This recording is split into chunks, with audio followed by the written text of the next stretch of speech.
तो हम बात करते हैं यार 2 जुलाई 2026 के करंट अफेयर्स की।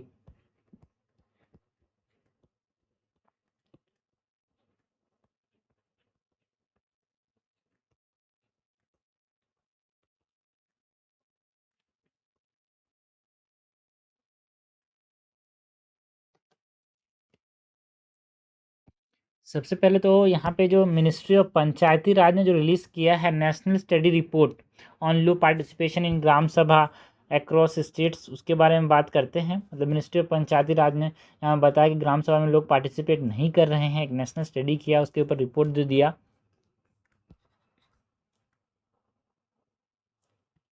Okay, so national study on low participation in gram सभा।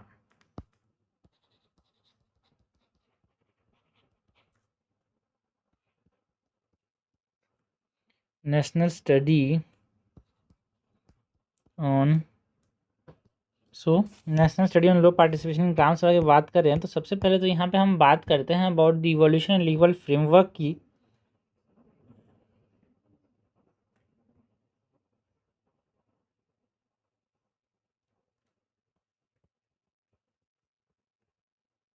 इवोल्यूशन एंड लीगल फ्रेमवर्क की बात करें तो ये जो ग्राम सभा है यार, एक प्री इंडिपेंडेंस ट्रेडिशनल सिस्टम है जहाँ पे लोग आपस में मिल के, जो गांव के लोग हैं वो डिसाइड करते थे कि क्या करना है क्या नहीं करना है। सो it is a pre independence traditional system.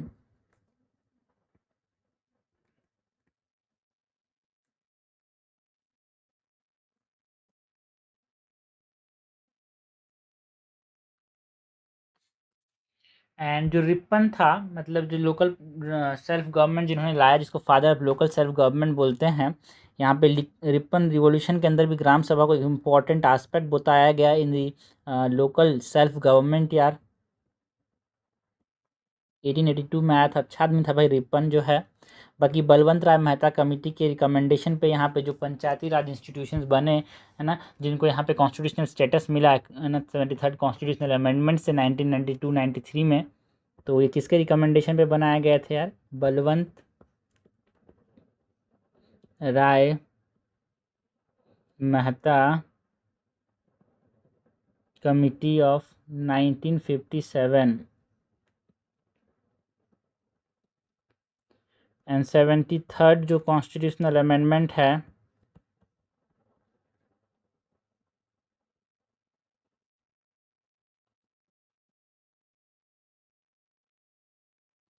जो 73rd कॉन्स्टिट्यूशनल अमेंडमेंट एक्ट है ऑफ 1992-93, उससे यहाँ पे इनको कॉन्स्टिट्यूशनल स्टेटस मिला। पंचायती राज को यहाँ पे जो आर्टिकल आया that is 243A and part 9 जो है, ये इंपॉर्टेंट है, मत भूलना भाई। पार्ट 9 डील विद पंचायती राज। तो ये हमने लीगल फ्रेमवर्क्स एंड इवोल्यूशन की बात की। बाकी जो सस्टेनेबल डेवलपमेंट गोल्स हैं जो कि रिलेटेड हैं यहाँ पे पंचायती राज, इसको भी आप कोट कर सकते हो यार मेंस के आंसर के अंदर। इसकी हम बात करें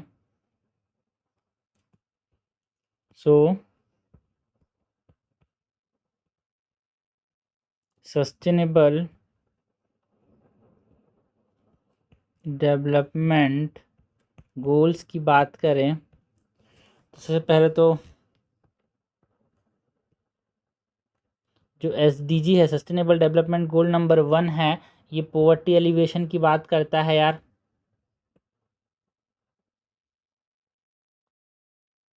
SDG जो 5 है, ये बात करता है about gender inclusive decision making की। SDG 10 जो है वो बात करता है अबाउट इंक्लूसिव गवर्नेंस की। सो फोस्टरिंग इंक्लूसिव गवर्नेंस। SDG 11 की बात करें तो ये कम्युनिटी लेड इंफ्रास्ट्रक्चर बनाने की बात करता है यार। एंड SDG 16 जो है वो ट्रांसपेरेंसी एंड अकाउंटेबिलिटी लाने की बात करता है। तो ये सब जो है एक तरीके से लोकल जो सेल्फ गवर्नमेंट है उसको यहाँ पे स्ट्रेंथन करेंगे। बाकी जो की फाइंडिंग्स हैं यार यहाँ पे नेशनल स्टडी के अंदर जो है, वो जो बैरियर्स रहे हैं ग्राम सभा के, जो लो पार्टिसिपेशन है, लोगों का पार्टिसिपेशन कम क्यों है, तो की फाइंडिंग्स अगर हम बात करें,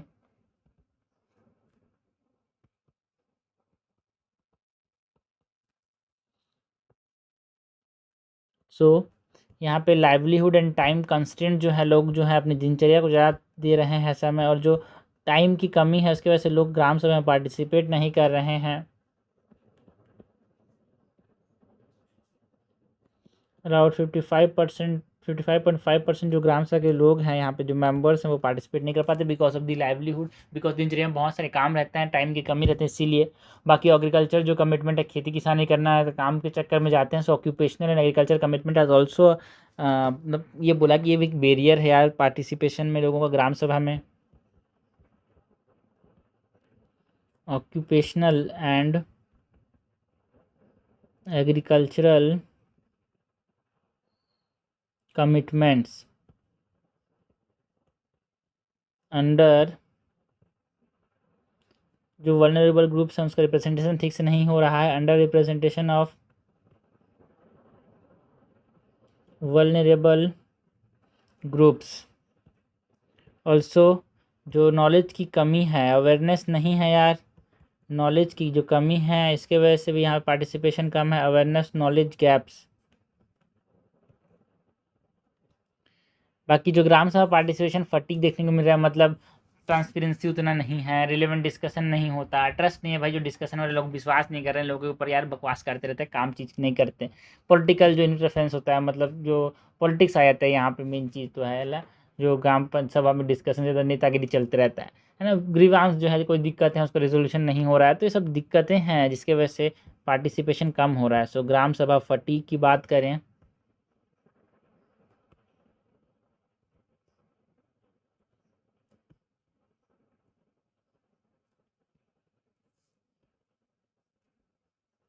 के अंदर जो ट्रांसपेरेंसी कंसर्न्स हैं, also lack of relevant discussion, trust का जो इशू है दैट इज ट्रस्ट डेफिसिट की बात करते हैं, ऑल्सो पॉलिटिकल इंटरफेरेंस देखने को मिलता है यार,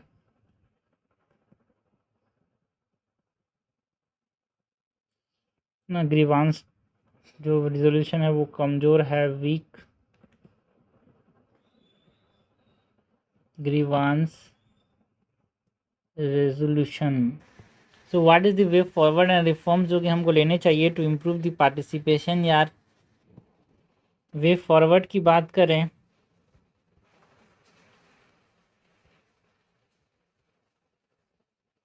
एंड रिफॉर्म्स की बात करें तो national gram sabha awareness mission जो है वो एक तरह से यहाँ पे लाया गया to improve the awareness among the gram sabha members यार। National gram sabha awareness mission and जो कम्युनिटी मोबिलाइजेशन को जो हमने इंस्टीट्यूशनलाइज किया है वो एक इम्पॉर्टेंट रिफॉर्म रहा।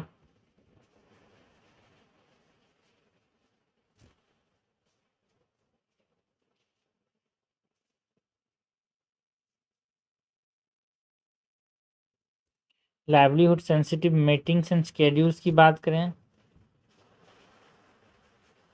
उन्होंने इम्प्रूव किया ग्राम सभा पार्टिसिपेशन को।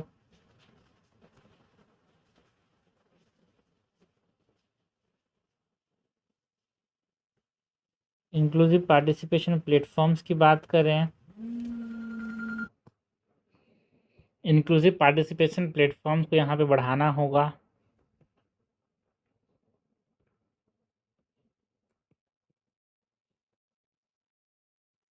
डिजिटल टेक्नोलॉजी एंगेजमेंट करने की ज़रूरत है यार।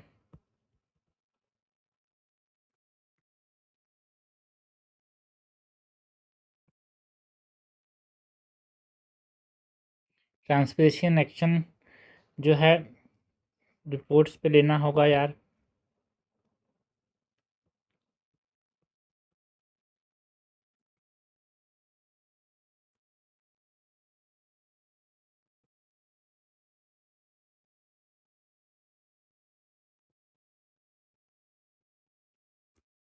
एंड जो मेजर गवर्नमेंट इनिशिएटिव्स हैं रिगार्डिंग ग्राम सभा उसकी हम बात करें,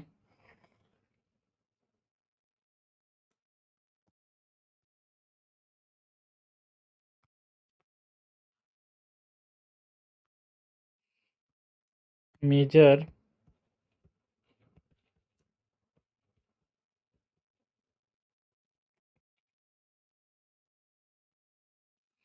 गवर्नमेंट इनिशिएटिव में हमारे पास ग्राम पंचायत डेवलपमेंट प्लान की बात करते हैं।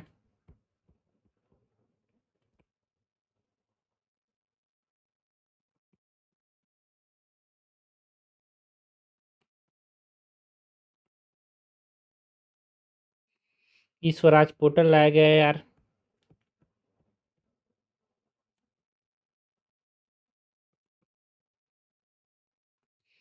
ऑडिट आउटलाइन, जो ऑडिट ऑनलाइन जो है, ये सब जो पोर्टल हैं वो सब हमको देखने को मिला। एंड जो राष्ट्रीय ग्राम स्वराज अभियान है,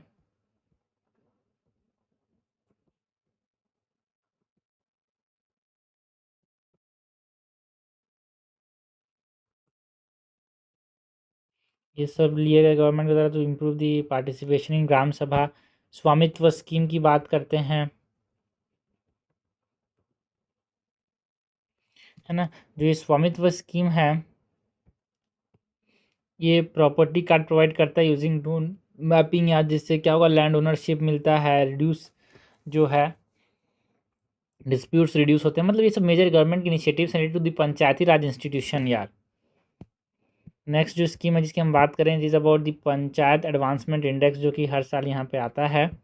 जो पंचायत एडवांसमेंट इंडेक्स है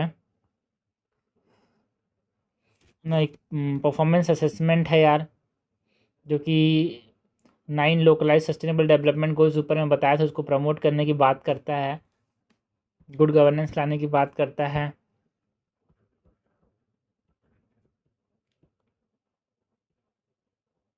पंचायत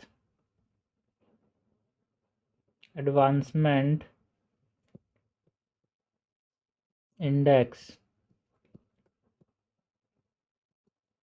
एंड जो मेरी पंचायत मोबाइल ऐप है,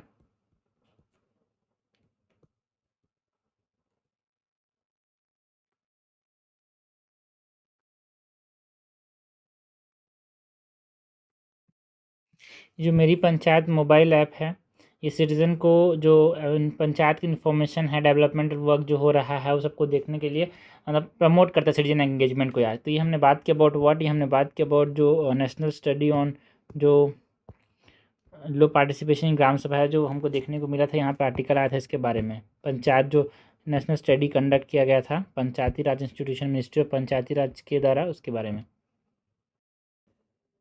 नेक्स्ट हम बात करते हैं यार वीबी ग्राम की, है ना। वीबी ग्राम मतलब विकसित भारत गारंटीड फॉर रोजगार एंड आजीविका मिशन जो ग्रामीण है उसके बारे में। ये बहुत ज़्यादा न्यूज़ में है यार।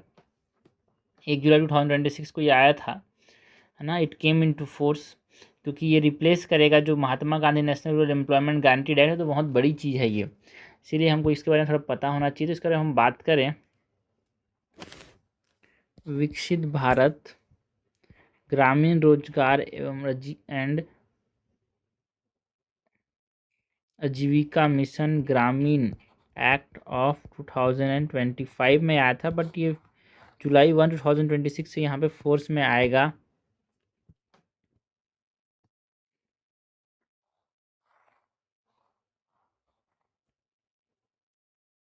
की हाइलाइट्स की बात करें तो इसके अंदर जो की हाइलाइट्स हैं, की हाइलाइट्स क्या क्या हैं भाई, इसके की हाइलाइट्स क्या क्या हैं, इसके अंदर जो की हाइलाइट्स हैं, ये जो विकसित भारत ग्रामीण रोजगार एवं आजीविका मिशन ग्रामीण है, गारंटीड रोजगार एवं आजीविका मिशन ग्रामीण जो है, इसके अंदर जो की हाइलाइट्स हैं,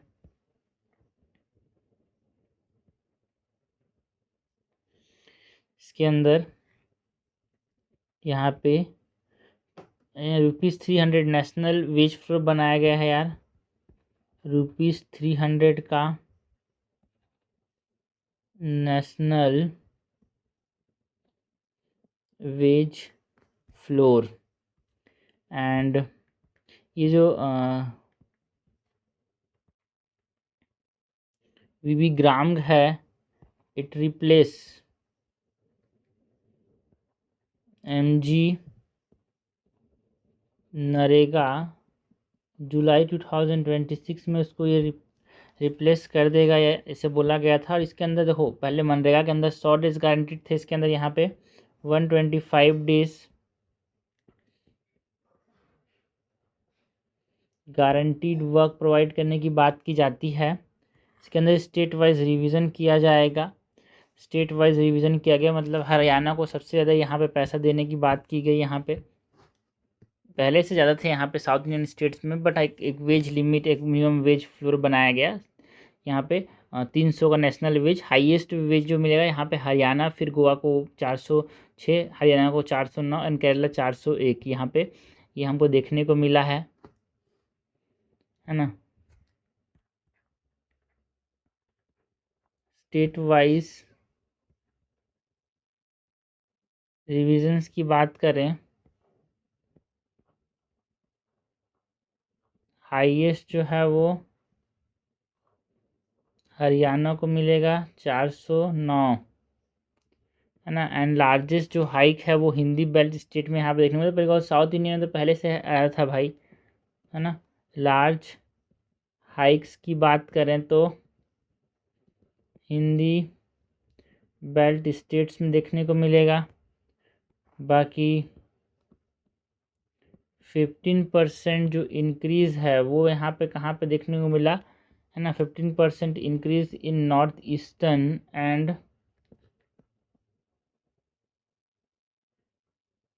हिमालयन स्टेट्स। जो साउथ इंडिया में पहले से आया था तो वहाँ पे मार्जिनल रिवीजन देखने को मिला। साउदर्न स्टेट्स में मार्जिनल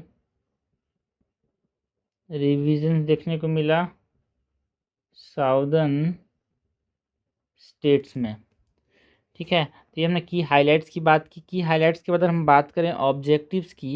ये जो विकसित भारत गारंटीड रोजगार एवं आजीविका मिशन ग्रामीण जो है इसके क्या क्या ऑब्जेक्टिव्स रहेगा। ऑब्जेक्टिव्स की बात करें तो ये इम्प्रूव करेगा जो रूरल लाइवलीहुड है उसको, है ना। इसका ये एक ऑब्जेक्टिव है कि हम इसने इम्प्रूव करने की बात की यार। जो रूरल लाइवलीहुड है उनका जो दिनचर्या है उसको बढ़ाएंगे। जो रीजनल डिस्पैरिटीज़ है उसको कम करेंगे। Reduce regional disparities. जो रूरल डिमांड है उसको और ज़्यादा स्ट्रेंथन करेंगे। Strengthen rural demand. एंड एक सोशल प्रोटेक्शन जो सिस्टम है ऑब्जेक्टिव के अंदर, यहाँ पे यूनिफॉर्म सोशल प्रोटेक्शन की बात की गई। सबको यहाँ पे बराबर सोशल प्रोटेक्शन मिलेगा। एंड जो कॉन्स्टिट्यूशनल बेसिस है ये विकसित भारत गारंटीड रोजगार एवं आजीविका मिशन है, इसका जो कॉन्स्टिट्यूशनल बेसिस है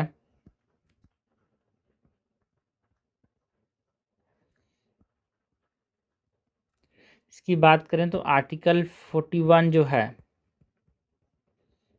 आर्टिकल 41 जो है ये बात करता है अबाउट राइट टू वर्क की, है ना। डायरेक्टिव प्रिंसिपल जो है काम देना है भाई हर इंसान को, यहाँ पे उसका अधिकार है काम करना, उसको फुलफिल करने की बात करता है यार। जो देखो गारंटीड दे रहा है ना भैया आपको, गारंटीड रोजगार एवं आजीविका मिशन ग्रामीण जो है ये गारंटीड है, ठीक है।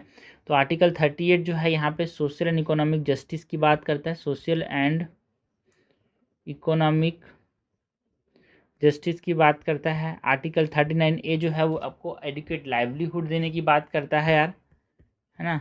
आर्टिकल 39A जो है वो एडुकेट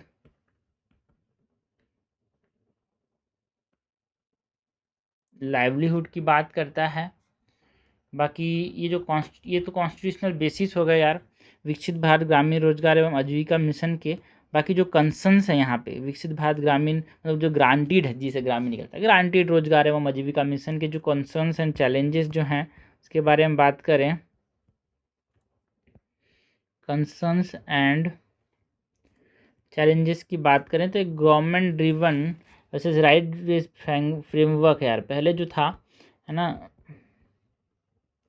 जो मनरेगा था वो एक right based demand driven approach था, लेकिन यहाँ पे ये ग्राम है विकसित भारत गारंटीड रोजगार एवं आजीविका मिशन, वो एक गवर्नमेंट ड्रिवन एम्प्लॉयमेंट फ्रेमवर्क है यार। तो एक बजट देगी, तो इसका ये हमारे पास कंसर्न देखने को मिला। पहले तो अधिकार था रोजगार मिलना, अब ये गवर्नमेंट जो बोलेगी उसके ऊपर इस प्रकार से हमको ये फ्रेमवर्क देखने को मिला। फाइनेंशियल बर्डन जो है वो हमारे पास किसको यहाँ पे फेस करना पड़ेगा, फाइनेंशियल बर्डन जो है वो स्टेट्स पे आ जाएगा, बिकॉज जो न्यू फंडिंग मैकेनिज्म है उसमें कंबाइंड एक्सपेंडिचर है यार on the labour and material is subject to 60:40 ratio. इसकी वजह से जो फाइनेंशियल बर्डन है स्टेट गवर्नमेंट का वो बढ़ेगा।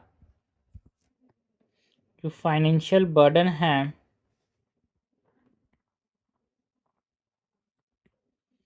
60:40 का जो फंडिंग रेशियो हमको देखने को मिल रहा है यार, वो ये है, वो एक कंसर्न है, स्टेट को ज़्यादा पैसा देना पड़ रहा है, बिकॉज जो कंस्ट्रक्शन मटेरियल है एंड जो लेबर है उसके ऊपर पैसा जो था पहले सेंटर देता थी, बट अब यहाँ पे ये डिवाइड होगा 60:40 रेशियो में।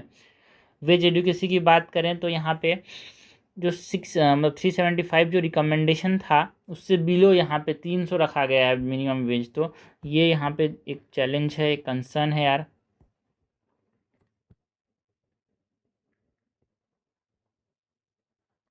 वेज एडुकेसी की बात करें it is below ₹375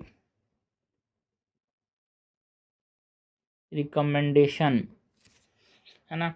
and also जो इम्प्लीमेंटेशन में जो कोऑर्डिनेशन की कमी है वो एक इम्पॉर्टेंट कंसर्न या फिर चैलेंजेस है यार, है ना। इम्प्लीमेंटेशन चैलेंजेस, बिकॉज जो रूरल एम्प्लॉयमेंट है it is implemented primarily through state government, ठीक है। ये जो होगा स्टेट गवर्नमेंट से क्या किया जाएगा, इम्प्लीमेंट किया जाएगा, एंड जो पंचायती राज इंस्टीट्यूशन है उनसे इनको इम्प्लीमेंट किया जाएगा, ठीक है। इसकी वजह से सेंट्रल एंड स्टेट कोऑर्डिनेशन की ज़रूरत है, टाइमली फंड रिलीज होना चाहिए, कोलैबोरेटिव डिसीजन मेकिंग की ज़रूरत है यार। सो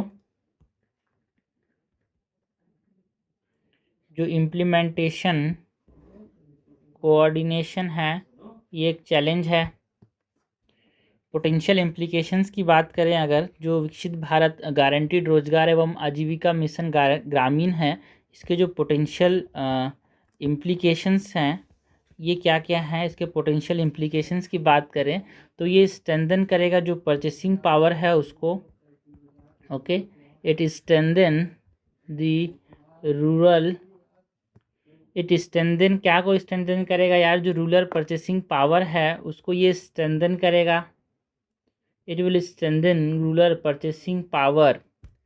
फाइनेंशियल जो कमिटमेंट्स हैं उसको ये स्ट्रेंथन करेगा, जो फिस्कल कमिटमेंट्स हैं उसको ये इंक्रीज करेगा यार, ठीक है।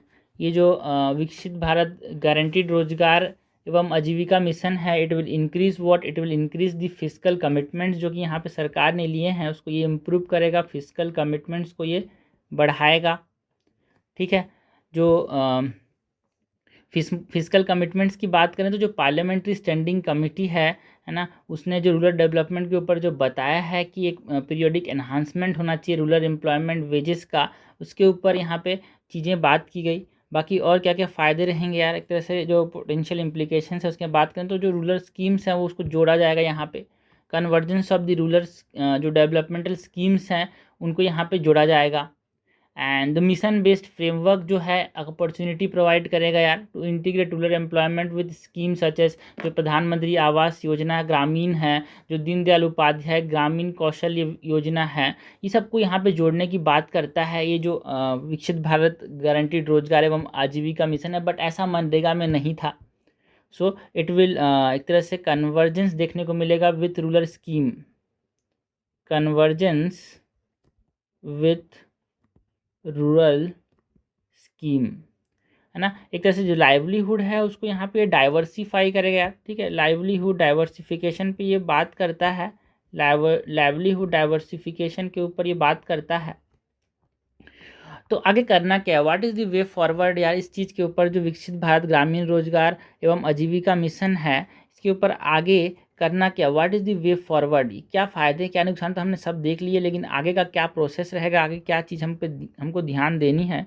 सो what is the way forward, तो जो लिंक वेज है, वेज को जो जहाँ पे जो वेज मिल रहा है जो, उसको हमको जो CPI-R से लिंक करना पड़ेगा। ठीक है, जो CPI-R है that is consumer price index rural के साथ इन्फ्लेशन के साथ लिंक करना पड़ेगा, जिससे जो चेंजिंग कॉस्ट ऑफ लिविंग है वो इसके साथ एडजस्ट हो पाए। So it is the way forward, link wage to CPI consumer price index rural.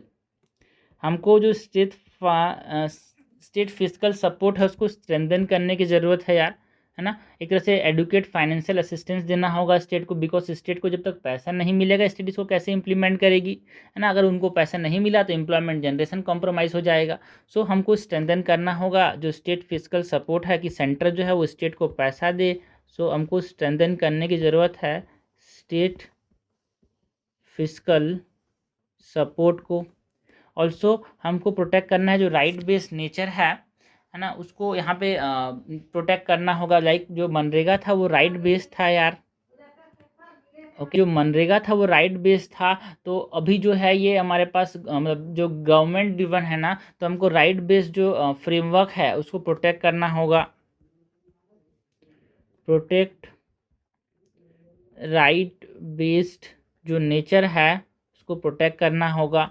जो डिजिटल पेमेंट सिस्टम है उसको इम्प्रूव करने की ज़रूरत है यार, है ना। डिजिटल पेमेंट सिस्टम को यहाँ पे इम्प्रूव करना होगा, improve the digital payment system. Social security जो इंटीग्रेशन है उसको और भी ज़्यादा एनहांस करना पड़ेगा। जो सोशल सिक्योरिटी है यहाँ पे हम मेन बात करें तो जो रूरल एम्प्लॉयमेंट प्रोग्राम्स हैं, लाइक जो कि स्किल डेवलपमेंट करते हैं, लाइवलीहुड को डाइवर्सिफाई करते हैं, सोशल प्रोटेक्शन स्कीम्स हैं, ये सबको आपस में जोड़ना पड़ेगा। सोशल सिक्योरिटी स्कीम्स को एनहांस करना पड़ेगा जिससे एक सस्टेनेबल रूरल डेवलपमेंट पे काम हो सके। So we should enhance social security integration. तो ये हमने बात की अबाउट व्हाट, ये हमने बात की अबाउट द विकसित भारत गारंटीड रोजगार एवं आजीविका मिशन ग्रामीण की, जो कि 1 जुलाई 2026 से यहाँ पे आएगा, है ना, आ चुका है, समझ लेना। So this is all about VB ग्राम्ग।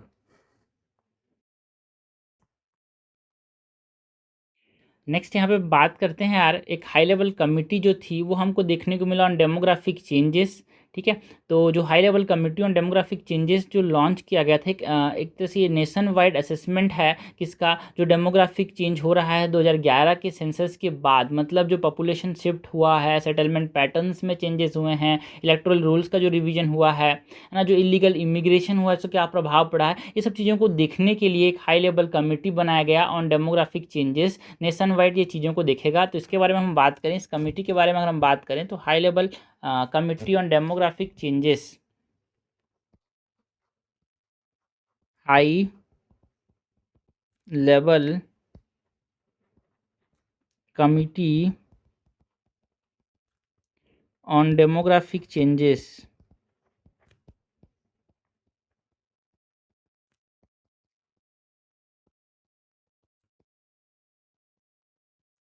HLDC की बात, HLDC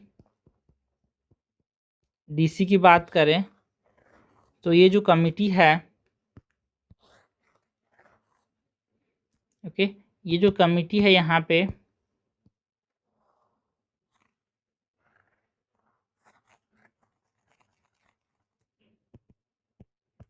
सबसे पहले तो यहाँ पे हम बात कर रहे हैं अबाउट दी ओव्यू, ओवरव्यू क्या है, ये कैसा है, कब बनाया गया था। So this high level committee on demographic changes को मिनिस्ट्री ऑफ होम अफेयर्स ने मई 2026 में यह बनाया था यार। ठीक है, ये जो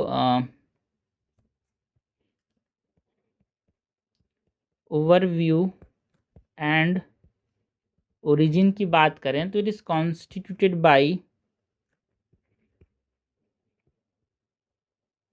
is constituted by Ministry of Home Affairs in May 2026। इसका बेसिस क्या था, ये जो बनाया गया था हमारे पास, जो high level committee on demographic changes बनाया गया था, किसके आधार पे इसको बनाया गया था? व्हाट इज़ द बेसिस यार? 2025 का जो इंडिपेंडेंस डे का जो एड्रेस था, जहाँ पे प्रधानमंत्री ने क्या बोला, 2025 के जो इंडिपेंडेंस डे है ना, उसके आधार पे इसको बनाया गया था। तो मतलब वहाँ पे प्राइम मिनिस्टर ने बोला था कि जो हाई पावर डेमोग्राफिक मिशन है, हमारा जो डेमोग्राफी है उसको एक तरह से हम एक तरह से एसेट के तौर पे इस्तेमाल करेंगे, है ना, उसको यहाँ पे देखते हुए ये बनाया गया था। सो बेसिस इस 2025 का जो यहाँ पे इंडिपेंडेंस डे का जो एड्रेस है वो इसका बेसिस है यार। एंड इसको स्कोप की बात करें तो 2011 के बाद से जो चुनाव नहीं हुए हैं, 2011 के बाद से जो सेंसस असेसमेंट है उसके बाद ये चीज़ें घटित हुई है, जो चीज़ें यहाँ पे हुई है उसको यहाँ पे असेस करने की बात करता है। ओके, तो ये हमने बात किया अबाउट ओवरव्यू एंड ओरिजिन की। बाकी जो हाई पावर कमेटी है इसका यहाँ पे स्ट्रक्चर एंड कंपोजिशन की बात करें, सो ये स्ट्रक्चर एंड कंपोजिशन की बात करें तो इसके अंदर क्या क्या चीज़ें हैं, कौन कौन है इसके अंदर। सो what is the structure and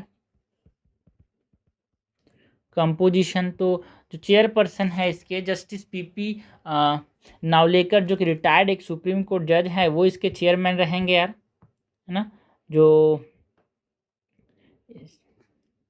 है ना इसके चेयरमैन रहेंगे। चेयरपर्सन की बात करें तो justice P P Naolekar is the retired Supreme Court जज, जो कि इसके चेयरपर्सन रहेंगे। इसके अंदर एक्सपर्ट्स होंगे in the domain of administration, policing, population studies में जो एक्सपर्ट्स होते हैं जिनको बारे में बहुत ज़्यादा पता होता है इसके बारे में चीज़ों को, वो सब इसके अंदर रहेंगे यार। एडमिनिस्ट्रेटिव फील्ड से लोग रहेंगे, जो पॉलिसीज़ बनाते हैं उस फील्ड से लोग रहेंगे, जहाँ पॉपुलेशन स्टडीज़ हो रही है वहाँ से लोग रहेंगे। एंड जो मेंबर्स हैं जिसके अंदर हम बात करते हैं अबाउट सेंसस कमिश्नर की, सेंसस कमिश्नर इसके अंदर रहेंगे यार। सेंसस कमिश्नर जो EACPM के जो मेंबर्स हैं, EACPM मतलब क्या, जो prime minister economic advisory councils हैं उसके मेंबर्स यहाँ पे रहेंगे। एंड जो कि ऑब्जेक्टिव्स हैं इसके हाई लेवल जो कमिटी ऑन डेमोग्राफिक चेंजेस है इसके जो की ऑब्जेक्टिव्स हैं, क्यों बनाया गया था, क्या सोच के बनाया गया था, कि ऑब्जेक्टिव्स की बात करें तो it will examine population shift and settlement यार। जो पॉपुलेशन शिफ्ट एंड सेटलमेंट हुआ उसको एग्जामिन करेगा। Examine population shift and settlement, जो इलीगल माइग्रेशन है उसके इम्पैक्ट को ये इवेलुएट करेगा। इवेलुएट इलीगल इमिग्रेशन इम्पैक्ट, है ना, जो इधर से लोग सेटल हो रहे हैं, शिफ्ट हो रहा है, उसके बारे में बात करेगा। एंड जो फ्रेमवर्क है कि कैसे इनको डिपोर्ट करना है इलीगल माइग्रेशंस को, तो उसको रिकमेंड करेगा यार। ये recommend framework for deportation. And एक तरह से रिलायबल डेमोग्राफिक इनपुट्स ये जनरेट करेगा। Generate reliable demographic inputs.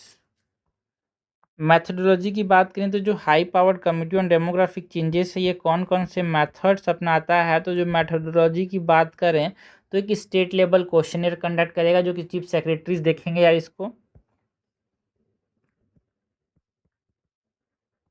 State level questionnaires जो कि चीफ सेक्रेटरीज देखेंगे। फील्ड वेरिफिकेशन करेगा स्टेट्स में, फील्ड वेरिफिकेशन करेगा इन स्टेट्स और यूनियन टेरिटरीज। पब्लिक पार्टिसिपेशन कराएगा यार यहाँ पे ईमेल प्लेटफॉर्म्स के थ्रू। इन मैथडोलॉजीज से यहाँ पे चीज़ें कंडक्ट किया जाएगी, असेसमेंट होगा। Participation, public participation via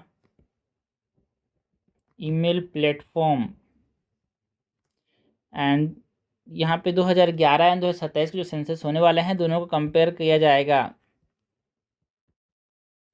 comparison with 2011 and 2027 का जो सेंसस है उसके साथ कंपेयर किया जाएगा।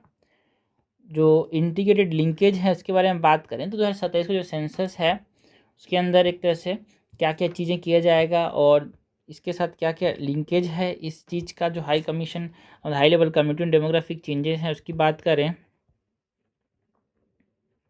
इंटीग्रेटेड लिंकेज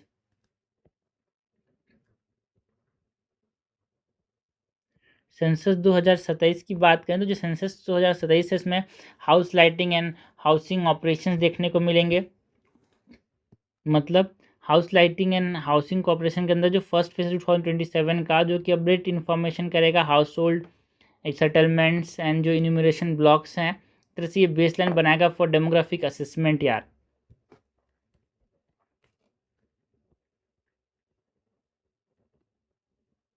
तो हाउस लिस्टिंग करेंगे एंड हाउसिंग ऑपरेशन जो लेंगे जा जाके, house listing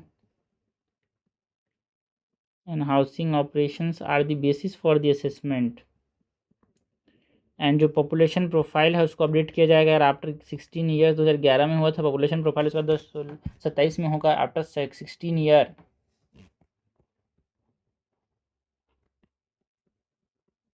updated population profile after 16 years हमको यहाँ पे देखने को मिलेगा।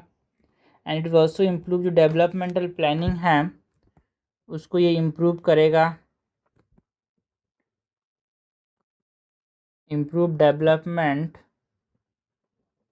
प्लानिंग यार, बिकॉज जो शिफ्ट हो रहा है उसको समझ के तो हम डेवलपमेंट में प्लानिंग कर सकते हैं। एंड ऑल्सो जो इलेक्टोरल रूल्स हैं उनका रिवीजन होगा इस डेमोग्राफिक जो high powered committee on demographic changes बने हैं इसको देख के। जो आने वाले जो इलेक्टोरल रूल्स होंगे उसमें यहाँ पे रिवीजन हो सकता है यार, है ना। Like special intensive revision data यहाँ पे हमको देखने को मिल सकता है। स्पेशल इंटेंसिव रिवीजन SIR जो डाटा है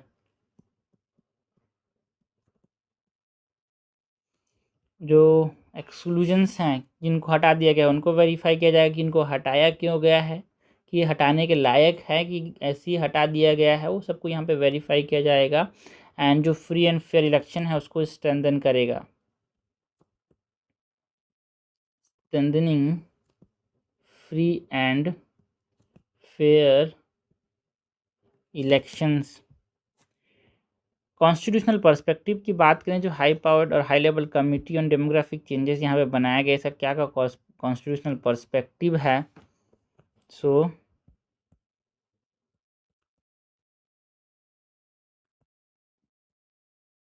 जो कॉन्स्टिट्यूशनल पर्सपेक्टिव है इसमें हम बात करते हैं आर्टिकल 355 की जो कि ड्यूटी अगेंस्ट एक्सटर्नल एग्रेशन की बात करता है। आर्टिकल 355 ये बात करता है about duty against external aggression, है ना। आर्टिकल 355 जो है एक तरह से ड्यूटी जो है किसको देता है, यूनियन को, to protect the every state. अगर एक्सटर्नल एग्रेशन हो तो हर स्टेट को प्रोटेक्ट करने की ड्यूटी किसके पास है, यूनियन के पास है। इंटरनल डिस्टर्बेंस से तो प्रोटेक्ट करने की ड्यूटी किसके पास है, यूनियन के पास है। तो एक कॉन्स्टिट्यूशनल बेसिस प्रोवाइड करता है कि चैलेंजेस जो इलीगल इमिग्रेशन से हो रहे हैं उसको एड्रेस करे यार। उसके बाद 326 की बात करें तो 326 जो है वो इलेक्टोरल लेजिटिमेसी को प्रिजर्व करता है। आर्टिकल 326 जो है ये प्रिजर्विंग इलेक्टोरल लेजिटिमेसी। आर्टिकल 21 जो है एक due process and personal liberty की बात करता है। आर्टिकल 21 जो है due process of law and personal liberty की बात करता है, मतलब एनी आइडेंटिफिकेशन, डिटेंशन और डिपोटेशन जो कि due process and fairness and protection of life and liberty के साथ हो वही चीज़ चलेगी, बाकी जो नहीं चलेगा यार, ऐसा बोलता है। Due process and personal liberty हर चीज़ के साथ चलनी चाहिए। तो यही हमारे पास हाई पावर्ड यहाँ पे हाई लेवल कमेटी जो बनाया गया है, इस चीज़ को देखते हुए बनाया गया है। High due process and personal liberty.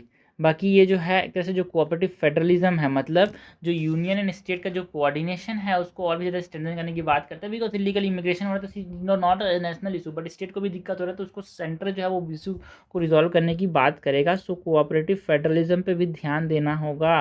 ये चीज़ को देखते हुए भी यहाँ पे ये बनाया गया है high level committee on demographic changes. Because population management, law and order, border security, electoral administration हो गया, वेलफेयर डिलीवरी, ये सब जो है मल्टीपल लेवल ऑफ गवर्नमेंट को इन्वॉल्व करते हैं। ऐसा नहीं सिर्फ स्टेट करेगा, यहाँ पे स्टेट भी होना चाहिए, यूनियन गवर्नमेंट भी होता है ना। इन सब के बीच में यहाँ पे कोऑर्डिनेशन होना चाहिए। जो रजिस्ट्रार जनरल ऑफ इंडिया हो गया, election commission of India and जो लोकल अथॉरिटीज़ हैं उनके साथ यहाँ पे कोऑपरेशन करने की ज़रूरत है। सो कोऑपरेटिव फेडरलिज्म के अंदर हम बात करते हैं अबाउट यूनियन स्टेट कोऑर्डिनेशन की। लास्टली यार, क्या सिग्निफिकेंस है ये इनिशिएटिव लेने का जो यहाँ पे हाई लेवल कमिटी बनाया गया है ऑन डेमोग्राफिक चेंजेस? तो इसका यहाँ पे बनाने का कारण क्या है और क्या सिग्निफिकेंस है ये इनिशिएटिव लेने का? अगर हम सिग्निफिकेंस की बात करें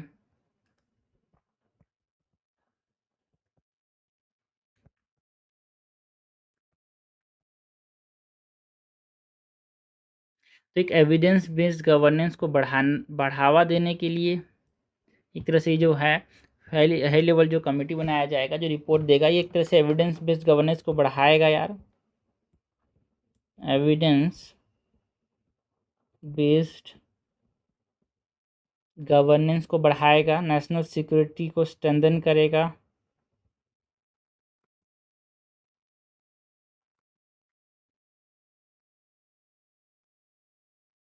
एंड बैलेंस करेगा जो रीजनल डेवलपमेंट है उसको, balance regional development, disaster management को इम्प्रूव करेगा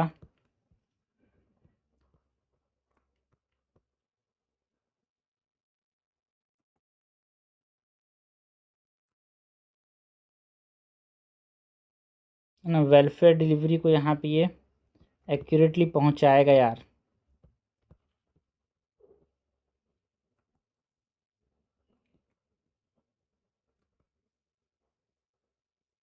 ओके, तो ये हमने बात की about the significance of initiative की, जो यहाँ पे हाई लेवल कमिटी बनाया गया है ऑन डेमोग्राफिक चेंजेस, उसकी बात की यार। नेक्स्ट हम बात करते हैं यार विजय रोड मैप की। ये जो विजय रोड मैप है ये न्यूज़ में इसलिए था बिकॉज जो chief of the army staff ने यहाँ पे जो विजय रोड मैप है वो लॉन्च किया, जो कि इंडियन आर्मी को एक तरह से ट्रांसफॉर्म करेगा technology enabled and future ready form में। जिसमें विजय का फुल फॉर्म क्या है? It is vigilance, innovation and transformation, jointness and integration. A से हो जाएगा आत्मनिर्भरता एंड वाई से योद्धा फर्स्ट। तो ये विजय रोड मैप की बात करते हैं।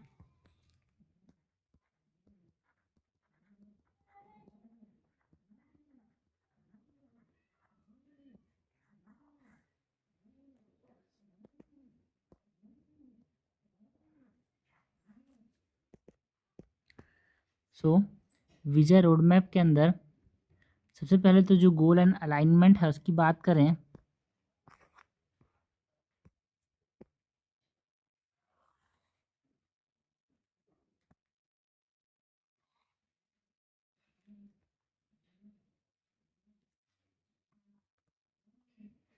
गोल एंड अलाइनमेंट, तो एक इंडियन आर्मी का ये विजन है जिसमें modern and technology driven force बनाने की बात की जाती है।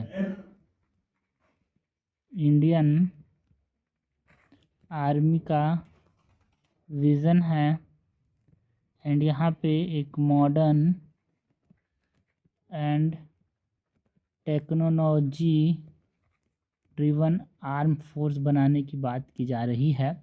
तो एक तरह से डिकेड को ट्रांसफॉर्म करेंगे 2025 से 2035 तक। यहाँ पे जो है डिकेड ऑफ ट्रांसफॉर्मेशन बोला गया, डिकेड ऑफ ट्रांसफॉर्मेशन लाइक 2025 से लेकर 2035 तक जो है। एंड जो विकसित भारत का जो गोल है हमारे पास 2047 तक, जो विकसित भारत हमको बनाना है, उसका जो गोल है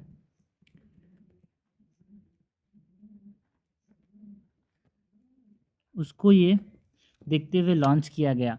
बाकी जो विजय के अंदर जो VIJAY जो की पिलर्स हैं उसके बारे में बात करें,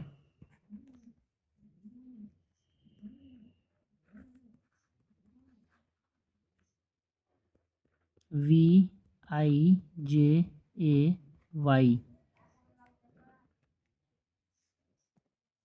विजय में सबसे पहले तो हम बात करते हैं वी की। विजय में वी क्या है? It is vigilance.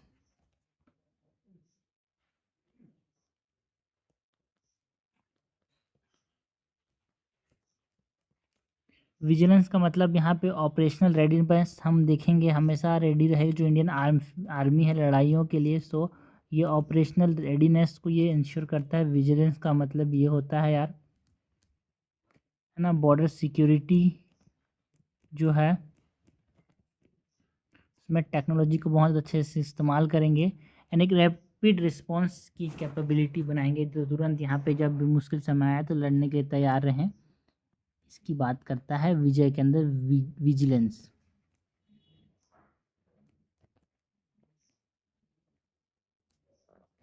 नेक्स्ट विजय के वी के बाद यहाँ पे I is for innovation and transformation यार। I is for innovation and transformation. यहाँ पे एक तरह से जो टेक्नोलॉजी ड्रिवन वॉरफेयर है उसको बढ़ावा देंगे। AI को, है ना, जो अनआर्म्ड एरियल जो व्हीकल्स हैं, है ना, रोबोटिक्स हैं, उसको यहाँ पे इनोवेशन के अंदर लाएंगे। ये जो विजय रोड मैप है उसके अंदर एक टेक्नोलॉजी ड्रिवन वॉरफेयर बनाना है। AI आर्टिफिशियल इंटेलिजेंस का अनाम एरियल सर्विलेंस एंड रोबोटिक्स का यहाँ पे इस्तेमाल करेंगे इन मिलिट्री। डॉक्ट्रिन जो है उनमें रिफॉर्म्स लाएंगे यार, डॉक्ट्रिनल रिफॉर्म्स लाएंगे। कैपेबिलिटी को डेवलप करेंगे, यहाँ पे कैपेबिलिटी डेवलपमेंट की बात करते हैं। नेक्स्ट जो है यहाँ पे BIJ से, यहाँ पे जे के मतलब क्या है? Jointness and integration. Jointness and integration, jointness and integration J. ये ट्राई सर्विस सिनर्जी की बात करते हैं यहाँ पे। ट्राई सर्विस सिनर्जी, तीनों जो है नेवी, आर्म एंड एयरफोर्स को यहाँ पे एक तरह से इंटीग्रेट करेंगे, है ना। इंटीग्रेट थ्रेट कमांड पे फोकस करना है यार अपने को, जो कि कारगिल के समय हमको समझ नहीं आया था। कारगिल के समय जो हमारा लूफहोल था वो था कि हमारे पास एक इंटीग्रेटेड थिएटर कमांड नहीं था। जब भी हमारे पास चीफ ऑफ आर्मी स्टाफ है जिसने यहाँ पे विजय रोड मैप लॉन्च किया, तो एक होल ऑफ नेशन अप्रोच अपनाने की बात करता है। और जो विजय रोड मैप है वो whole of nation approach. Next VIJ J के बाद ए से हमारे पास बात करते हैं अबाउट आत्मनिर्भरता।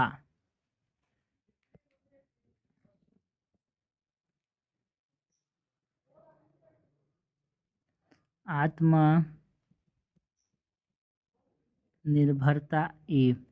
सो ये एक तरह से इंडिजिनाइजेशन ऑफ डिफेंस जो है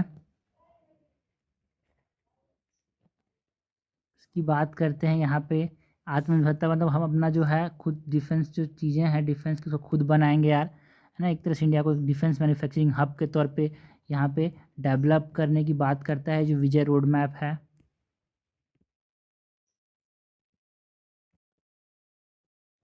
इंपोर्ट जो है, हम जो दुनिया का सेकंड लार्जेस्ट आर्म इंपोर्टर है यार इंडिया आफ्टर यूक्रेन, तो इसको यहाँ पे जो इंपोर्ट डिपेंडेंसी है उसको कम करने की बात करेंगे। विजय रोड मैप के अंदर ही रिड्यूस करने की बात करता है जो इंपोर्ट डिपेंडेंस है उसको। एंड जो आईडेक्स एंड इंडस्ट्रियल कॉरिडोर्स बनाएंगे यार, है ना, इंडिजिनस डेवलपमेंट एक्सपोर्ट जो है, आईडेक्स एंड इंडस्ट्रियल कॉरिडोर्स जहाँ पे डिफेंस मैन्युफैक्चरिंग होगी, ऐसे ना कॉरिडोर्स बनाएंगे। तो ये आत्मनिर्भरता के अंदर ए हो गया। फिर वाई, VIJA, वाई मतलब क्या है, योद्धा फर्स्ट। योद्धा फर्स्ट मतलब एक ह्यूमन सेंट्रिक मॉडर्नाइजेशन होगा, जो आर्मी जो पर्सनल है वो पहले उसके ऊपर पहला पहला इम्पोर्टेंस दिया जाएगा, योद्धा फर्स्ट वाई। तो एक ह्यूमन सेंट्रिक मॉडर्नाइजेशन किया जाएगा, ह्यूमन के अराउंड यहाँ पे मॉडर्नाइजेशन देखने को मिलेगा, ह्यूमन सेंट्रिक मॉडर्नाइजेशन।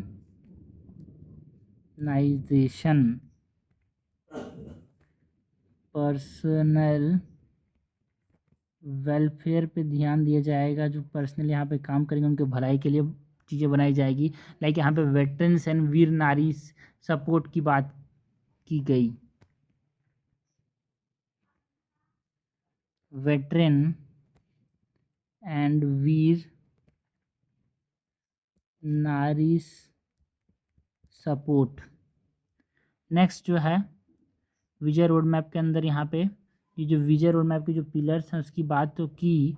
नेक्स्ट हम बात करते हैं what is the need for transformation यार, what is the need for transformation. Need for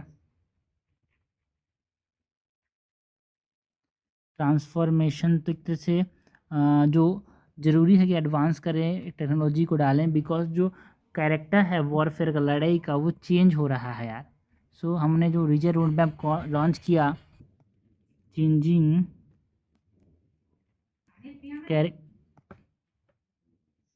जो कैरेक्टर है वॉरफेयर का वो बदल रहा है, इसीलिए हमको यहाँ पे विजय रोड मैप लाना पड़ा यार। जो सिक्योरिटी चैलेंजेस हैं वो एक तरह से डिफरेंट टेक्नोलॉजी के फील्ड में देखने को मिल रहे हैं, सो उसके लिए हमको यहाँ पे ये चेंज लाना पड़ा। सो एमर्जिंग सिक्योरिटी चैलेंजेस, ऑल्सो जो टेक्नोलॉजी है एज अ फोर्स मल्टीप्लायर यार, एक इंसान को अगर टेक्नोलॉजी है तो वो 2 से 3 हो जाता है, 3 से 4 हो जाता है। तो टेक्नोलॉजी क्या एक तरह से फोर्स मल्टीप्लायर है। लाइक बड़े बड़े देश जहाँ पे उतना आर्मी नहीं है बट उनके पास टेक्नोलॉजी है, लाइक इजराइल यार, तो एक तरह से वो फोर्स मल्टीप्लायर के तौर पे काम करता है। मल्टी डोमेन ऑपरेशंस करने के लिए हमको विजय रोड मैप लॉन्च करना पड़ा, ये एक तरह से इसकी ज़रूरत पड़ी अपने को, मल्टी डोमेन ऑपरेशंस के लिए। नेक्स्ट जो सिग्निफिकेंस है, जो विजय रोड मैप है इसका सिग्निफिकेंस की बात करें तो इसका सिग्निफिकेंस क्या है,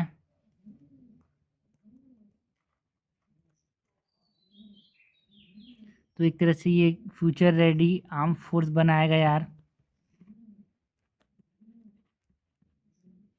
फ्यूचर रेडी आर्म्ड फोर्स बनाएगा, जो नेशनल सिक्योरिटी है उसको स्ट्रेंथनिंग की जाएगी इस विजय रोड मैप के द्वारा। जो सेल्फ रिलायंस है डिफेंस के अंदर वो प्रमोट होगा यार। So it will promote, Vijay road map promote defence self reliance. जो जॉइंट ऑपरेशंस हैं उनको एनहांस किया जाएगा विजय रोड मैप के द्वारा, एनहांसिंग जॉइंट ऑपरेशंस। एंड एक तरह से जो इकोनॉमिक ग्रोथ है उनको सपोर्ट करेगा, जो विजय रोड मैप है सपोर्टिंग इकोनॉमिक ग्रोथ। सो ये हमने बात की अबाउट व्हाट, ये हमने बात की about the Vijay road map, जो कि चीफ ऑफ डिफेंस स्टाफ ने यहाँ पे लॉन्च किया गया to modernise what, to modernise the defence, Indian Army को एक तरह से technology enabled future ready and multi domain force बनाने के लिए ऑपरेशन विजय लॉन्च किया गया, है ना। एक तरह से डिफेंस ट्रांसफॉर्मेशन पिलर्स के अंदर VIJAY की बात की हमने। नेक्स्ट बात करते हैं यहाँ पे जो civil registration system report 2024 news में था, बिकॉज यहाँ पे इंडिया ने अचीव किया है 99.1% birth registration and 99.4% death registration, जिसकी वजह से जो इम्प्रूवमेंट है वो हमको देखने को मिला सिविल रजिस्ट्रेशन में। जो सिविल रजिस्ट्रेशन सिस्टम है इसके बारे में हम बात करें,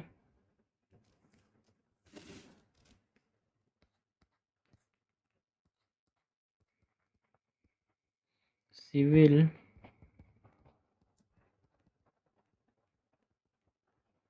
registration system CRS report 2024।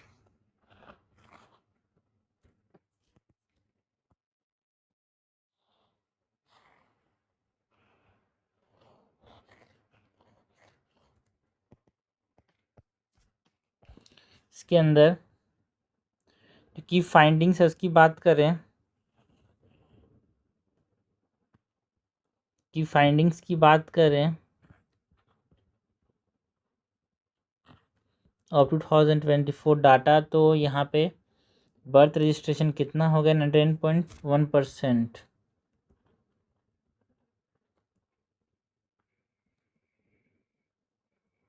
Birth registration 99.1%।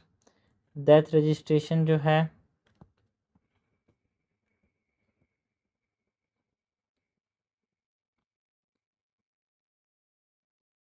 ये अपने को 99.4% देखने को मिला। जो रजिस्टर्ड बर्थ्स हैं वो कितने हैं अमाउंट में, देखो डाटा की बात करें तो ये आप डाटा का इंक्लूजन मतलब कंक्लूजन इंट्रोडक्शन में इंट्रोड्यूस कर सकते हो, इस्तेमाल कर सकते हो। जो रजिस्टर्ड बर्थ है it is around 254.7 lakhs and जो रजिस्टर्ड डेथ है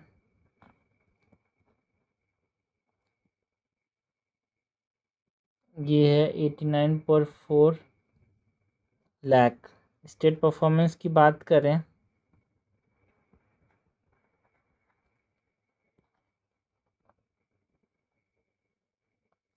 सो यहाँ पे जो 13 स्टेट्स हैं उनका registration birth registration more than 90% रहा है। 13 ऐसे स्टेट्स हैं जिनका बर्थ रजिस्ट्रेशन मोर देन 90% यहाँ पे बर्थ रजिस्ट्रेशन रहा है।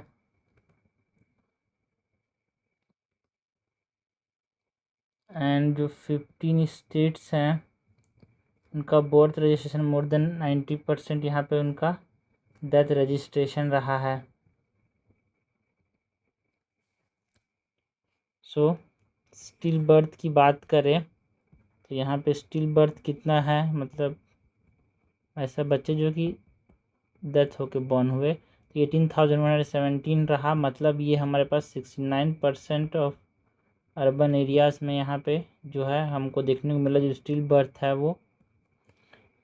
बाकी जो सेक्स रेशियोड बर्थ है उसकी बात करें यहाँ पे सिविल रजिस्ट्रेशन सिस्टम के अंदर, इसके बारे में भी बात की गई यार।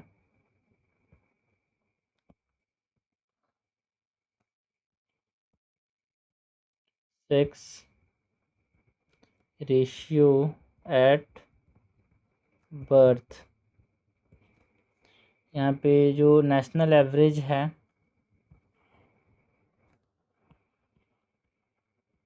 सेक्स रेशियो एंड बर्थ की बात करें तो नेशनल जो एवरेज है वो 917 female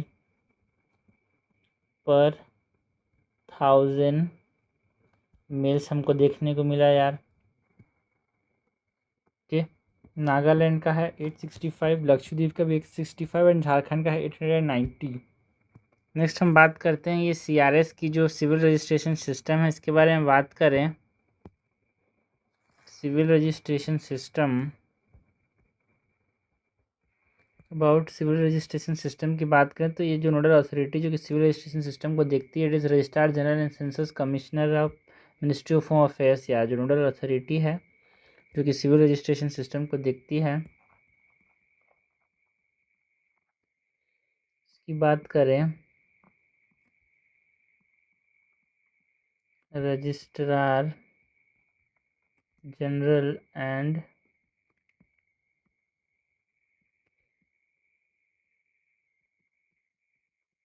census commissioner, ministry of home affairs. जो लीगल बेसिस है, ये जो CRS है, that is the civil registration system, उसका जो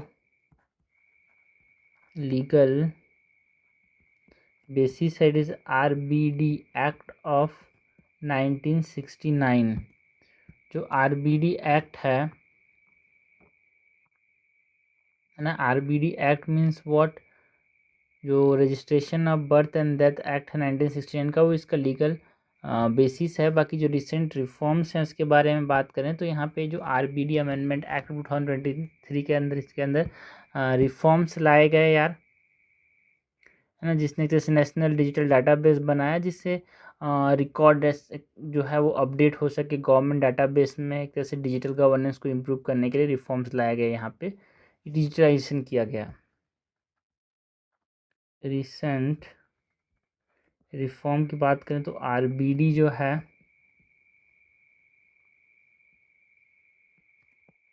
RBD अमेंडमेंट एक्ट 2023। ऑब्जेक्टिव्स की बात करें, लीगल आइडेंटिटी एंड जो वाइटल स्टैटिस्टिक्स हैं उसको ये पता करेगा यार।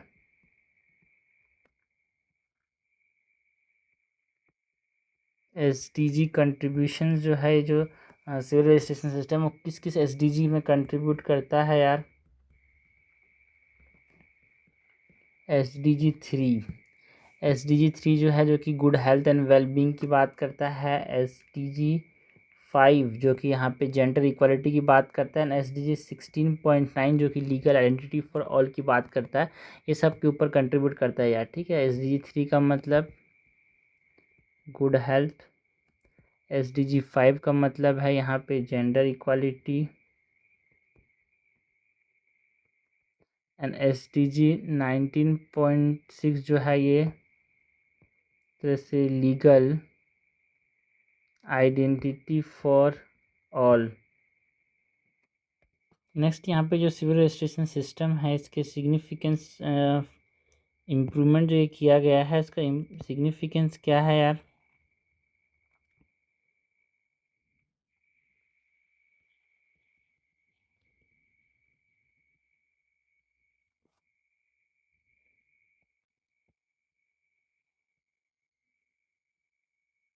तो सिग्निफिकेंस ऑफ इम्प्रूवमेंट की बात करें तो एक एविडेंस बेस्ड गवर्नेंस को बढ़ाने के लिए यहाँ पे ये इम्प्रूवमेंट किया गया। पब्लिक हेल्थ सर्विलेंस जो है वो स्ट्रेंथन होगा यार। डेमोग्राफिक ट्रांजिशन को यहाँ पे हम ट्रैक कर सकेंगे।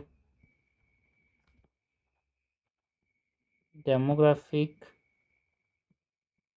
Transition tracking, legal identity and जो एक्सेस है टू दिस सर्विस, ये इस चीज़ को यहाँ पे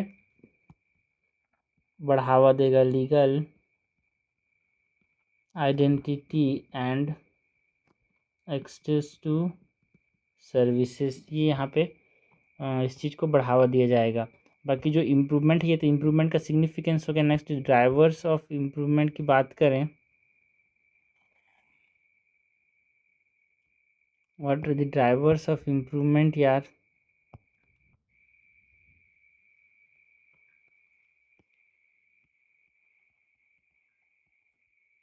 ड्राइवर्स ऑफ इम्प्रूवमेंट, तो क्यों यहाँ पे इम्प्रूवमेंट लाया जाएगा, कैसे डिजिटल गवर्नेंस एंड डिजिटाइजेशन लाएगा, उससे यहाँ पे इम्प्रूवमेंट आएगा यार।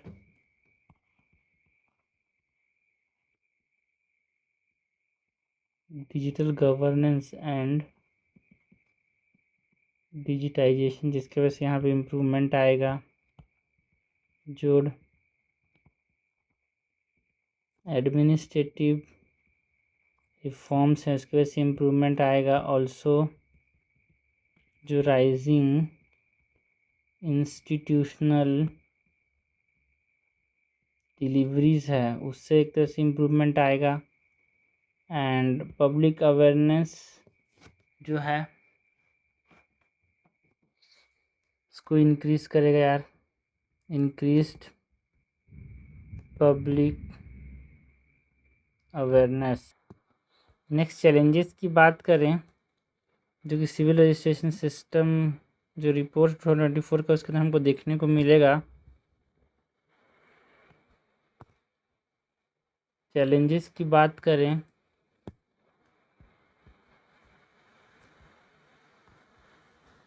ये जेंडर बायस जो है वो परसिस्टेंट रह जाएगा यार।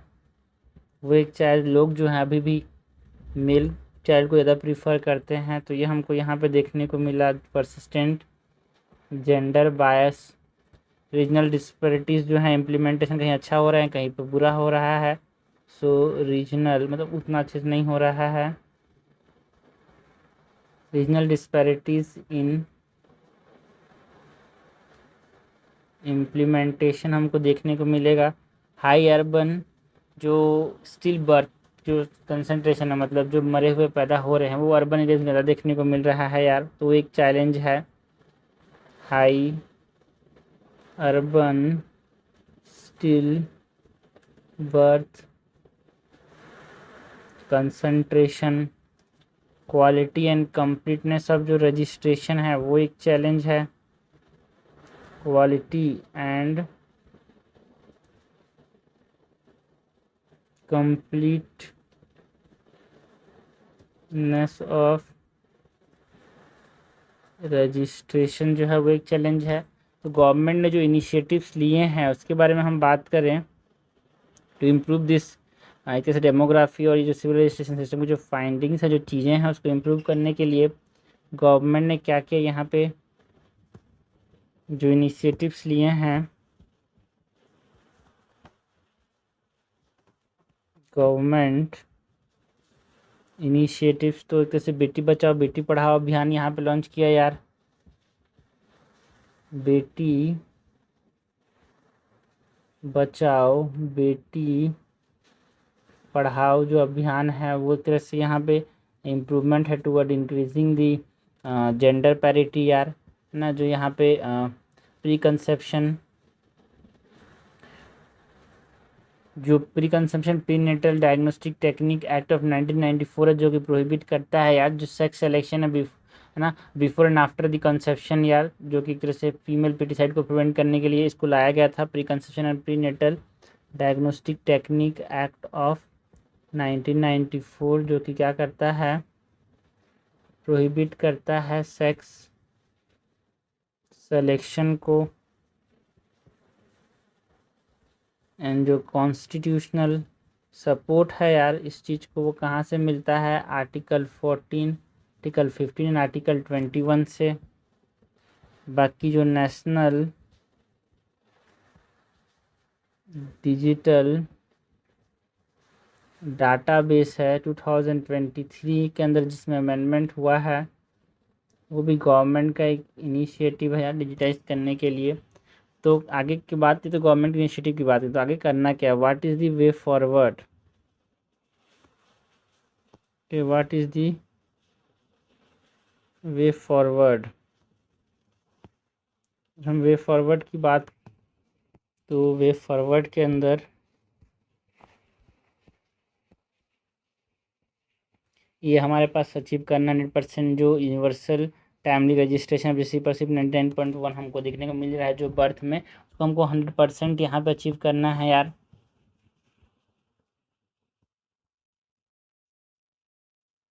Achieve 100% universal timely registration and जो pre conception pre natal diagnostic technique act का इन्फोर्समेंट जो है जो कि सेक्स डिटर्मिनेशन को यहाँ पे प्रिवेंट करता है उसको इंटेंसीफाई करना होगा। इंटेंसीफाई PCP NDT एनफोर्समेंट जो मैटरनल एंड न्यूनेटल केयर है उसको स्ट्रेंथन करने की ज़रूरत है। Strengthen maternal and neonatal care. जो डिजिटल इंटीग्रेशन है क्रॉस डाटाबेस, उसका आपको इन्हांस करना है यार, उसको इन्हांस करने की ज़रूरत है। Enhance digital integration across database हमको इम्प्रूव करने की ज़रूरत है। जो डाटा वेरिफिकेशन इंटरऑपरेबिलिटी है उसको improve data verification and interoperability, इसको इम्प्रूव करने की ज़रूरत है। तो ये हमारे पास क्या हो गया, वे फॉरवर्ड हो गया इन times of what or in the reference of civil registration system report 2024 की बात की चीज़ें हैं उसके बारे में हमने डिस्कस किया यार। नेक्स्ट हम बात करते हैं जो प्रीलिम्स वाला छोटे टॉपिक्स हैं उसकी।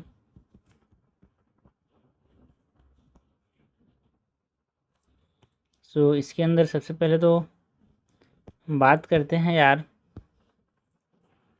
अबाउट जो ट्रांस है ना, ट्रांसक्रिप्शन जो अमेरिका न्यूज़ में था, एक जो कम्युनिटी लेड इनिशिएटिव जो है सेंको क्लैन जो कि अरुणाचल प्रदेश में, उसने ट्रांसलोकेट किया जो एंडेंजर्ड हिमालयन एक तरह से रे फाइंड फिश है उसको। तो इसके बारे में न्यूज़ में था, तो इसके बारे में बात करें। सो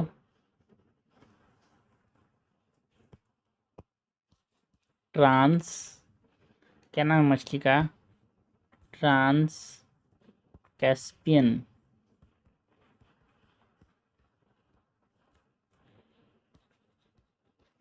मैरिनका ना, इसका जो साइंटिफिक नेम है दैट इज सीजोथोरैक्स पेल्जामी।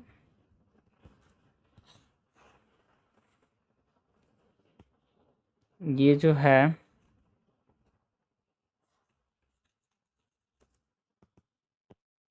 है स्पीसीज फीचर्स की बात करें,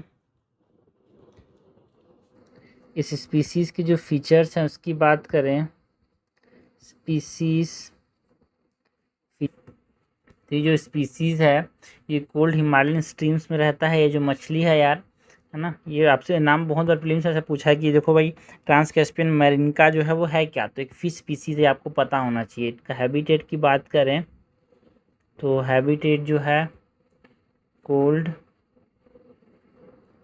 हिमालयन स्ट्रीम्स में पाया जाता है। डाइट की बात करें तो ओमनिवोरस है, मतलब वेज नॉन वेज दोनों खाता है यार। एंड फिजिकल फीचर्स की बात करें तो एक स्ट्रीमलाइंड रे-फिन्ड फिश है, इस प्रकार का है, स्ट्रीम लाइंड रे फिन्ड फिश। कंजर्वेशन की बात करें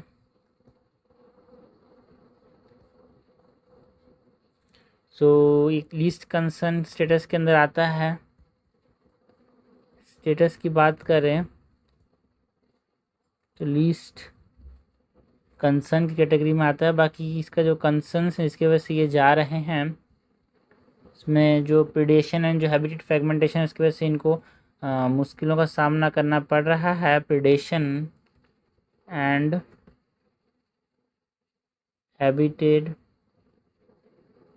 फ्रेगमेंटेशन। बाकी जो एफर्ट्स हैं, एफर्ट्स की बात करें, एफर्ट्स में जो सैंगनो क्लैन है ना, ये जो कम्युनिटी है उसने इसको ट्रांसलोकेट किया, इसलिए न्यूज़ में था यार। सो ये मेन चीज़ तो याद रखना कि एक फ़िश स्पीसीज़ है यार, it is a fish species. यहाँ पे क्वेश्चन आएगा, अगर आएगा तो ये क्या का स्पीसीज़ है, याद रखना, मेन चीज़ ये पूछाएगा। नेक्स्ट बात करते हैं अबाउट नेशनल स्टॉक एक्सचेंज यार, बिकॉज ये न्यूज़ में इसलिए था बिकॉज जो दिल्ली हाई कोर्ट ने जो national stock exchange of India है उसको एक पब्लिक अथॉरिटी बताया under the right to information act 2005।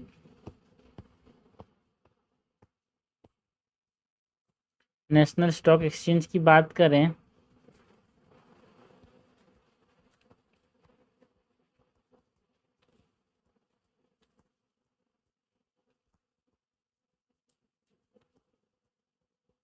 National stock exchange की बात करें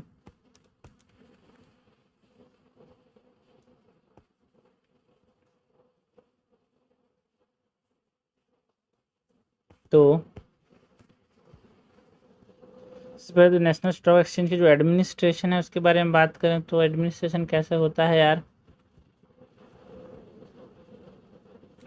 एडमिनिस्ट्रेशन में 1992 में एस्टेब्लाइज किया गया था। एस्टेब्लाइज्ड इन 1992। स्ट्रक्चर की बात करें तो इंडिपेंडेंट बोर्ड ऑफ डायरेक्टर्स यहाँ पे होते हैं। इंडिपेंडेंट बोर्ड ऑफ डायरेक्टर्स यहाँ पे होते हैं।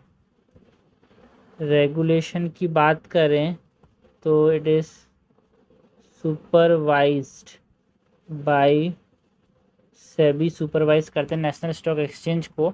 एंड की फीचर्स की बात करें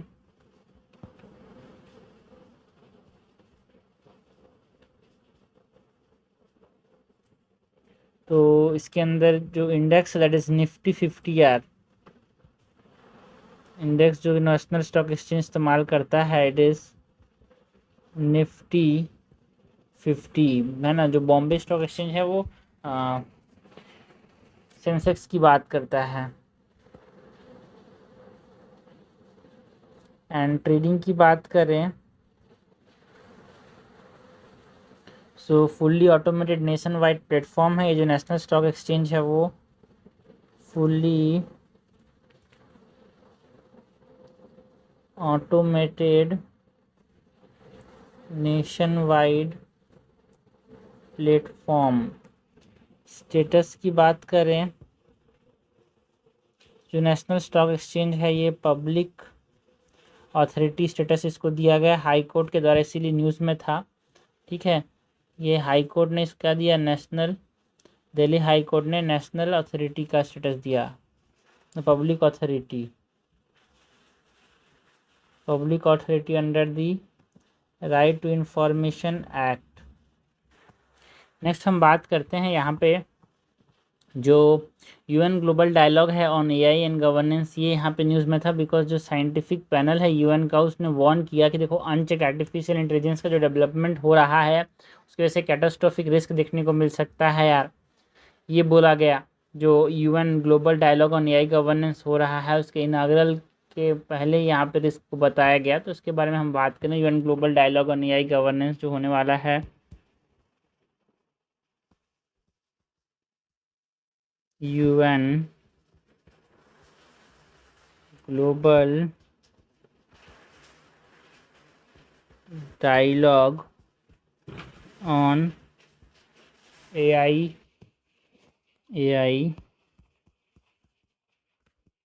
governance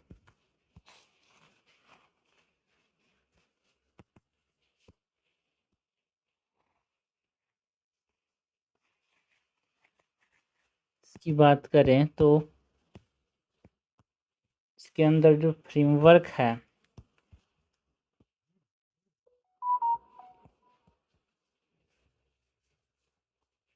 UN global dialogue on AI governance, तो एक मैंडेट जो बनाया गया है यार, mandate United Nation general assembly का जो रेजोल्यूशन है ARES 79/325 रेजोल्यूशन के अंदर United Nation dialogue on AI governance ये मैंडेट बोलता है। बाकी जो इनॉग्रल सेशन था वो जुलाई 2026 जेनेवा में होगा।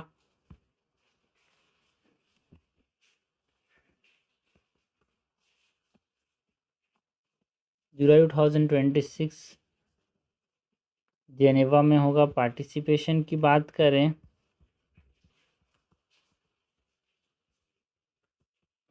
तो एक मल्टी स्टेक होल्डर प्लेटफॉर्म है ये। इसके अंदर कोर जो ऑब्जेक्टिव्स हैं उसकी बात करें तो जो एआई एडॉप्शन के जो डिवाइड्स हैं उसको ब्रिज करने की बात करता है ये UN global dialogue and AI governance bridging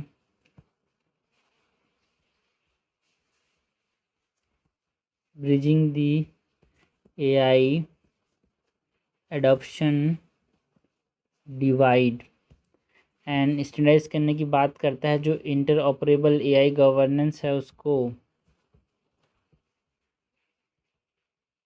standardising inter operable AI governance. Human rights की बात करें एंड जो एल्गोरिथमिक अकाउंटेबिलिटी है human rights and algorithmic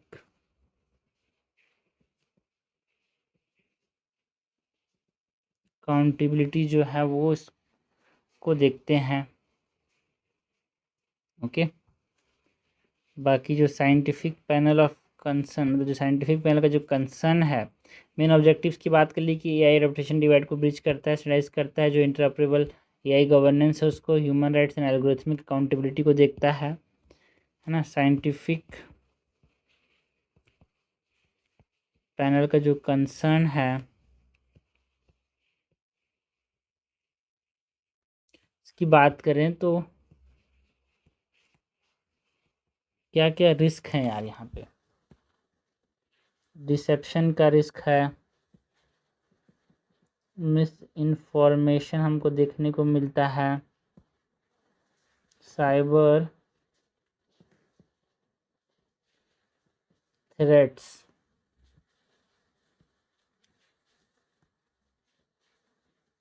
and inequality के अंदर जो concentrated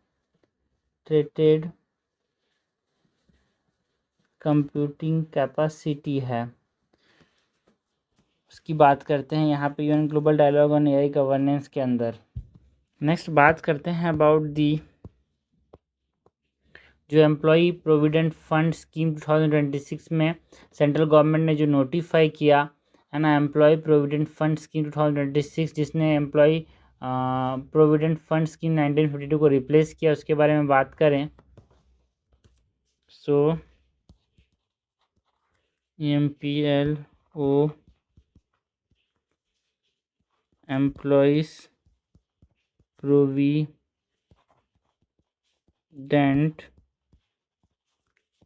fund employ provident fund scheme 2026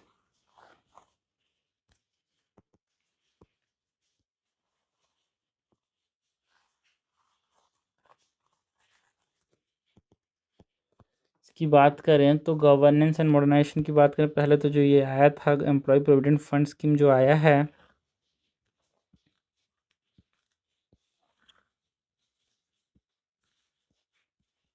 इसकी गवर्नेंस एंड मॉडर्नाइजेशन की बात करें सो इसके अलाइनमेंट की बात करें जो ये जो एम्प्लॉय प्रोविडेंट फंड स्कीम है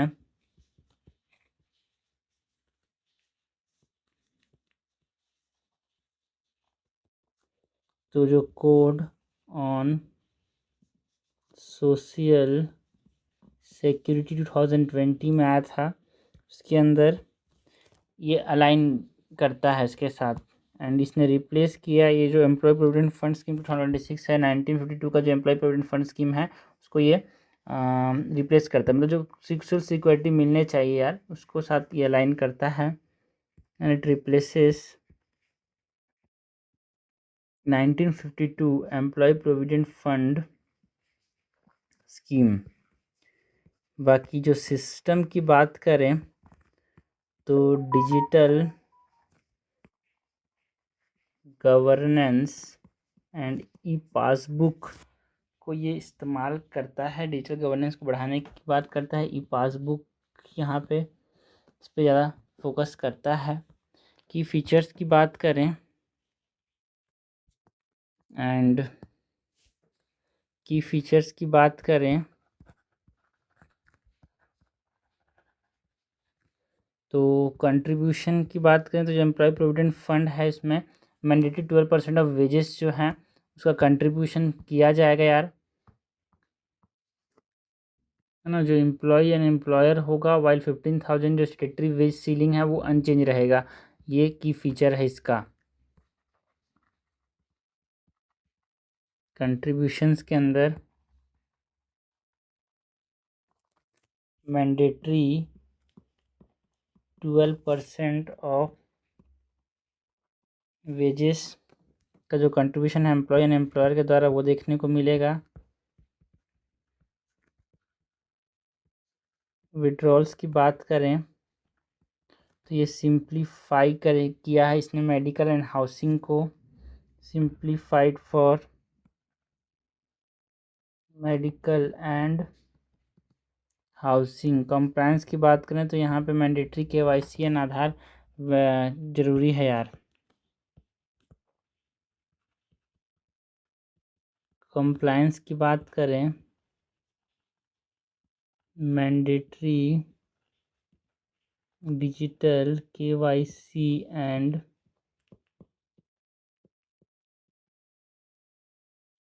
आधार। नेक्स्ट हम बात करते हैं अबाउट जो इंडिया स्पीसीज़ जो न्यूज़ में थे, मतलब जो डिस्कवर हुए यहाँ पे। इंडिया ने यहाँ पे 709 न्यू फॉनल स्पीसीज़ एंड जो 359 फ्लोरल, है ना, स्पीसीज़ जो हैं वो यहाँ पे ऐड किए। जियोलॉजिकल सर्वे ऑफ इंडिया का यहाँ पे न्यूज़ आया था, डाटा आया था, है ना। यहाँ पे एक तरह से botanical survey of India, geological survey of India दोनों ने यहाँ पे animal discoveries and plant discoveries का रिपोर्ट दिया, उसके बारे में हम बात करते हैं।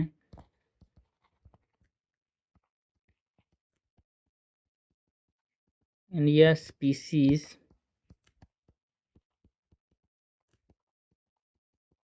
डिस्कवरीज 2025।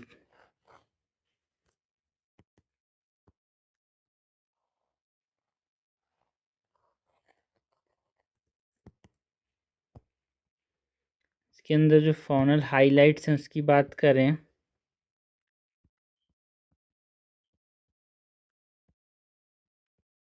इसके अंदर फॉनल हाइलाइट्स की बात करें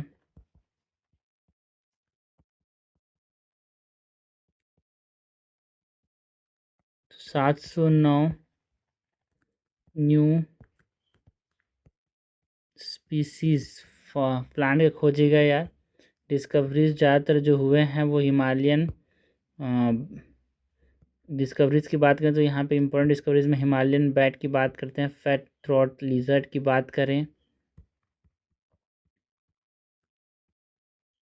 डिस्कवरीज के अंदर जो हिमालयन बैट है, फैन थ्रोटेड लिजार्ड है, इसके बारे में बात करते हैं।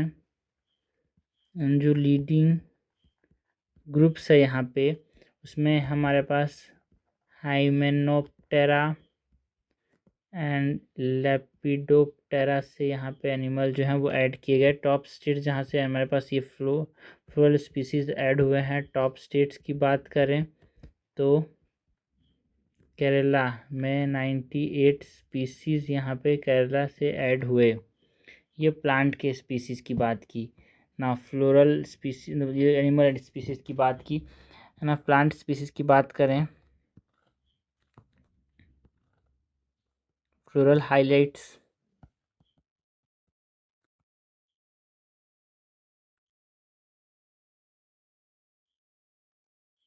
जिसमें 353 न्यू टैक्सा यहाँ पे ऐड किया गया है। डिस्कवरीज की बात करें